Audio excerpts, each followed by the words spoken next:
intaa ka gadaale waxaan leeyahay hambalyo idaacada Beerlule runtii waa idaaca aad iyo aad u wanaagsan waxaan u malaynayaa inay tahay idaaca FM ah sida badan iyo webka iyo waxyaalaha kala soo raaco marka adeegga ay bulshada u qabato iyo dadaalka ay runtii aad iyo aad ugu hambalyeynina waxaan leenahay waad ku mahadsantihiin adeegga bulshadiina aad u qabateen runtii noocyada ama qaybaha oo warbaahinta marka la yiraahdo ama iclaamka ay kamid tahay idaacada Beerlule gaar ahaan idaacadaha markii ilaa 4 qaybood loo qaybiyaa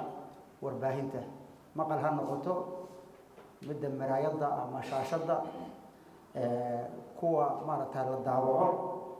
iyo xiriirka bulshada baraha bulshada hadda waxaan Facebook iyo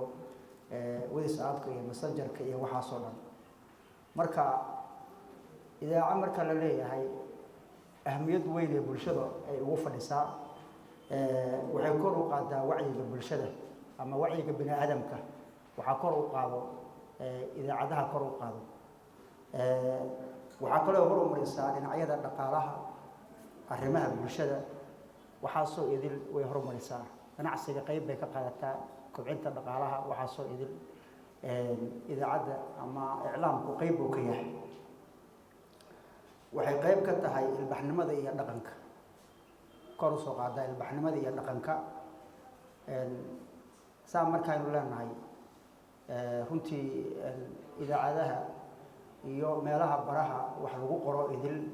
waxay ka turjumaan ummadaas dhaqankeeda iyo culture-ka ay leedahay markaas runtii waxaan leeyahay idaacada Beerlule hadal badan meesha ma yaalo aad iyo aadan ugu hambalyeynaya waan bogaadinayaa kaalinta muhiimka ah ee bulshada kaga jirto ugu dambeyn waxaan u soo jeedin lahaa talo leeyahay idaacada ama wax ku kaabtaa bulshadana ay ka liidataa runtii waxa waaye dhanka dhaqanka iyo afka Soomaaliga ahaan shayga ama idaacada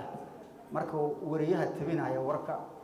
waxa la rabaa marka hore inuu iska ilaaliyo erayada qalaad horta inuu iska ilaaliyo hadii uu English ku hadlayo ama Carabi ku hadlayo waa wax doow oo la yaqaan laakiin hadii wariyaha oo xog soo tabinayo waxa la rabaa inuu iska ilaaliyo erayada shisheeyaha ama erayada qalaad inuu iska ilaaliyo hadii uu wax qorayo sidoo kale waxa loo baahan yahay wuxuu qorayo in faafreeb lagu sameeyo faafreebka ma gaan leenahay xagga anshaxa iyo xagga wariyanimada iyo waxa la soo qoray dhaqanka ma khilaafsan yihiin diinta ma khilaafsan tahay waxa soo idil iyo habka qoraalka loo sameeyo waa ummad waliba dhaqankeeda iyo ayada ilaashato afka wuxuu kamid yahay waxyaalaha dhaxalka ummadda uu kamid yahay in qoraalkiisa la jijibiyo amba si qaldan loo qoro ama xaraf laamo laga tago amba waxyaalaha soo idil waxa meel ku dhac ku tahay oo ummadaas ay meel ku dhac ku tahay waana baraha bulshada waxa lagu qoro idil badankooda waa arkayseen xaraf la soo gaabinayo xaraf laga tagayo boorarka magaalada hadda aragtid waa yaabaysaa waxa iclaamka dhan waa sidaas ama warbaahinta ay waa saas waxa kaloo waxa weeye in wanaagsan in wariyaha ama idaacada ama warbaahinta ay la timaado eray bixin cusub eray bixin wax la yiraahdo warbaahintii hore waxay la imaan jireen eray bixin cusub oo wax badan laga faa'iido BBC-da ha ugu xoog badnaato maanta waxa jirta maxay yiraahdaa erayo cusub ah ku soo siyaaday saxaafadii amba ku soo siyaaday afki ama tiknoolajiyada ku soo siyaaday